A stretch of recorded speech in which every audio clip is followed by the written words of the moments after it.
John Donne, Biography. Dear friends, you're most welcome in English Literature for BA, MA, NetSet, TET, conducted by Vishal's Literature Classes. We have John Donne and his introduction. We have total approach to John Donne's biography. First, we will study about his birth and family, education, marriage life, survival days, career, and the last, death. Yes, in 6 segments, we are going to study about his biography. So let's begin with birth and family. John Donne was born in London 1572 in a Roman Catholic family. The time he was born was quite difficult to practice of religion, and it was supposed to be illegal in England.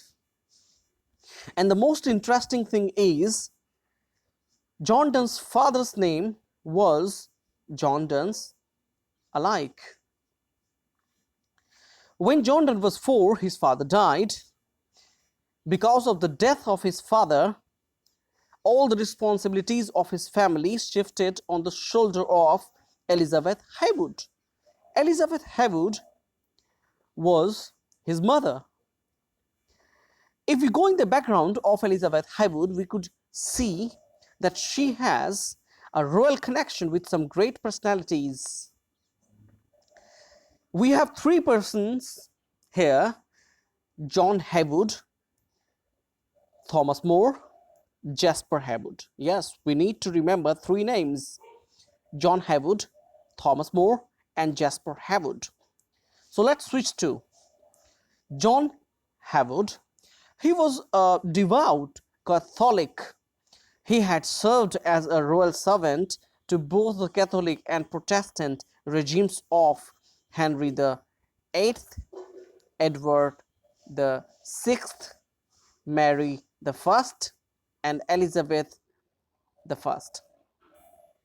Second, we have Thomas More, with whom Elizabeth Heywood has a direct connection and relation. She was also a great niece of Sir Thomas More. We know very well that Thomas More was known as a playwright who has written Utopia in 1516. We know very well that Utopia is about the political system of the imaginary island state. It's time to go for the third. Third, we have Jasper Heywood. He is known as an English translator of 3 Latin plays of Seneca. Yes, Jasper Heywood is quite an English Jesus priest. He is a translator of 3 Latin plays of Seneca. Let's have some examples. First, we have the Trouts, 1559, the Thyestes, 1560, and the last one is Hercules Ferenc, 1561. So dear friends, it's done, and it's time to go for the next about his education. We know very well that he got education from Hertford College, Oxford, and he studied university in Cambridge as well. But his certification of his study and education was incomplete because of oath of supremacy. Yes, here that's very important to understand about the oath of supremacy. What is supremacy? The question arises in your mind. Oath of supremacy. The oath of supremacy required any person taking public and church office in England to swear allegiance to the monarch as supreme governor of the Church of England. Failure to do so was to be treated as treasonable. Yes, dear friends, actually the time it was mandatory for all the appearing graduate, in order to get the certification, they had to take oath of the monarch in order to express their allegiance, faith. Allegiance, the word it means here, faith to the monarch, and which he denied. That's why his certification could not get in his favor, and he was unable to gain the certificate of those universities of education that he gained. In 1591, he was accepted as a student at the Thipes Inn Legal School. This is one of the inns of Chancery in London. On 6th May 1592, he was admitted in Lincoln's Inn, one of the Inns of Court. During and after his education, Donne spent on women literature and traveling. Yes, here it's quite important and quite divergent point in his life and route that after his education, he spent a plenty of time in studying women literature and traveling as well. And you know, dear friends, here about in traveling, he acquired a lot of information, a lot of exposure, which has helped him in order to compose his poetry as well, where we find the images of his traveling and all that. In detail, we will talk in the further videos. Yes, of course, that's very nice point here. Isaac Walton, Izaak Walton, Isaac Walton by Isaac Walton was his biographer. Yeah, and we must remember the point here. Isaac Walton was as well as his biographer and his friend. So, dear friends, it's time to go for the next point, that is marriage life. Yes, here we have a new character, Anna More. Annemore, Anna More. John Donne married to Anna More in 1601. Yes, of course, he married. Marriage was not public but secret against the wishes of his father, George More. Of her father, sorry, of her father. It means George More was Anna More's father. Yeah, of course, the marriage they did, it was not in the view of the people. That was a secret marriage because John Donne fell in love with Anna More, and he could not express his views to his father and all that. Samuel Brooke, the new character here, was the priest who married them. Samuel Brooke जो है यहाँ पर एक ऐसे character है जिन्होंने marriage कराई थी इन दोनों का, और and after that it took a new turn. Because the marriage was taken as invalid, therefore both John Donne and the priest Samuel Brooke were put behind the bars. Yes, of course, after the marriage, actually it was against the ruler, right? Samuel Brooke, the priest of the church who conducted the marriage between John Donne and Anna More, both Samuel Brooke and John Donne were put behind the bars. Later, when it came to be known as the marriage proved to be valid, yeah, of course, when the time spent and the time passes, we find later when it came to be known that the marriage proved to be valid, and he was released, and it's time John Donne reconciled with his father-in-law George More, and he received his wife's handsome dowry. His biographer Isaac Walton told us that when John Donne wrote to his wife to tell her about losing his post, he wrote John Donne and Donne and Donne. Yeah, this very important phrase that we need to keep in our mind, to bear in mind. The phrase was written by John Donne to his wife, exposed by Isaac Walton. John Donne and Donne and Undone. That's very nice and very important point here to bear in mind. It's time for the next point, that is several days. Sorry, my dear friends, my mistake, slip of tongue. Survival days. They lived in a small house in Pryford until 1604. Yes, of course, they had a very tough life here. In 1605, they shifted to another small house in Macham, London. There he earned a meager living as a lawyer. Of course, before the marriage, he used to be a renowned personality, but as soon as he married, he got married, and later it was supposed to be illegal. He shifted to some of the places. He had a lot of problems in order to earn money, and he could not get sufficient amount of earnings. That's why he had to face narrow circumstances and economic problem as well to live his life with his wife and more. These consecutive years and kept bearing children. Among almost every year she gave birth to 12 children. Most of them died. Yes, she kept on bearing children. She kept on bearing children here, and most of the children, total 12 children were there, and most of them died.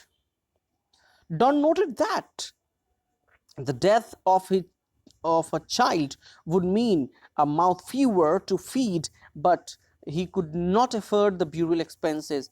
एक सबसे बड़ी बात यहाँ पर यह है कि जैसे ही उसके बच्चों का देहांत होने लगा, इतनी दिक्कत और इतनी किल्लत उसने फेस किया जॉन डन ने, कि उसने इस थिंग को पॉजिटिवली, दुख में पॉजिटिवली लिया कि चलो एक तो मतलब कि घट रहा है जिसे भोजन नहीं कराना पड़ेगा.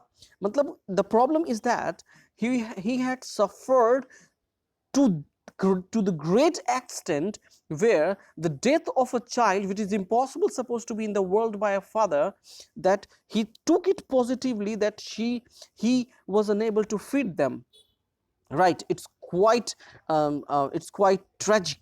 Yes, he could not afford the burial expenses even after the death of his children.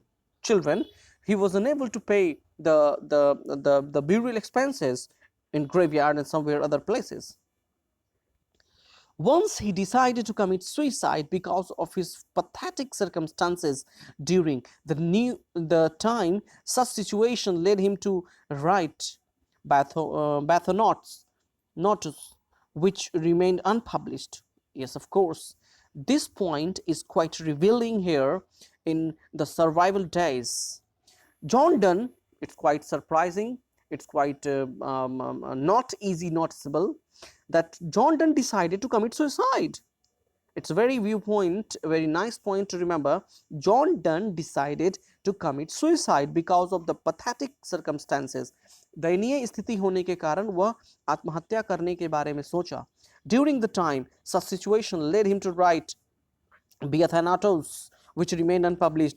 Or the time he decided to commit suicide, he wrote an unpublished a book that is a collection of we can say Bathanatos, which was unpublished. Yeah, Bathanatos was unpublished, and even after his death was not published.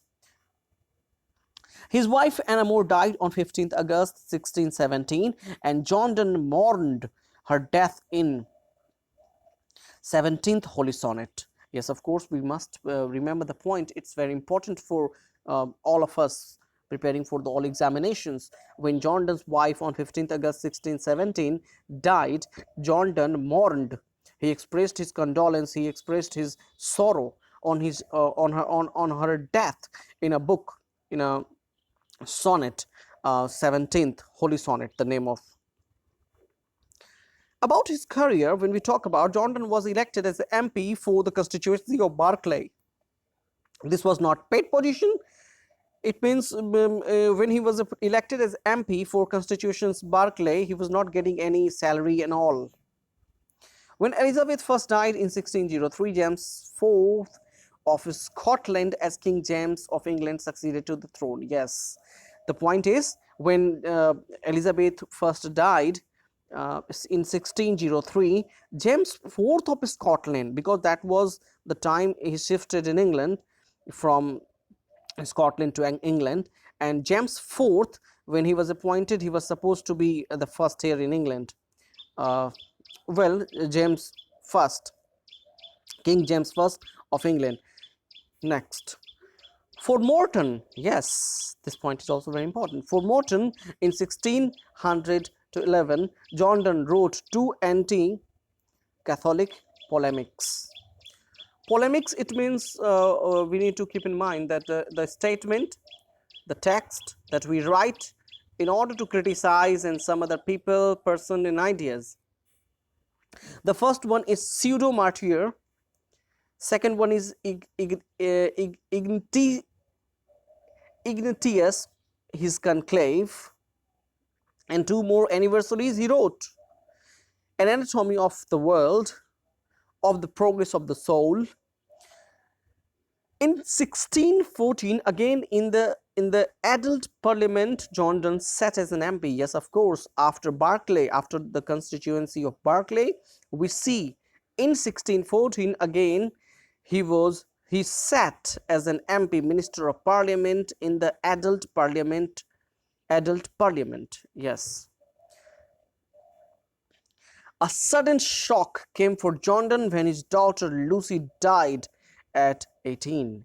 Yes, his daughter Lucy, she was as at 18, she died, and this shock completely shivered his mind and broken his confidence and all that. In late November and early December, he suffered a fatal illness thought to be typhus and cold, followed by a period of fever. During this, he published a book, Devotion Upon Emergent Occasions, based on a series of meditation. Yes, devotion upon emergent occasion was very important in the life of John Donne. We must bear in mind. In career, some other points are very important that could not complete in the previous page. Well, one of the meditation 17th, contains two well-known phrases. When we study the meditation of John Donne, meditation 17, we find two well-known phrases that need to bear in mind. Don't forget. First, no man is an island. The letter of island was previously, when it was texted or written originally, that was not the same written here, island, that was quite different. And the next phrase is, for whom the bell tolls. These two phrases by John Donne to keep in mind. No man is an island, and next, for whom the bell tolls. His famous sermon was delivered at the palace of Whitehall before the King Charles in February 1631. Yes, sermon that he delivered, and it was prominent in the palace of Whitehall before the King Charles in February 1631. About his death, we have some points here. He died in 1631 on 1st March. On 31st March in 1631, he died. He was buried in Old St. Paul's Cathedral. Yes, the place must be in mind, dear friends. Old St. Paul's Cathedral. A memorial statue of John Donne was erected by Nicholas Stone. Yes, Nicholas Stone. Mr. Nicholas Stone erected the memorial statue of John Donne. That's very nice and very important. I'm very happy to give you the ideas here with the resource, not from my own. So, dear friend, that's enough. Please share, like, comment on Facebook, YouTube, and keep enjoying, keep watching my video. The next video we are bringing poems of John Donne with nice explanations. We need support of yours. Please like, share, and comment. Thank you.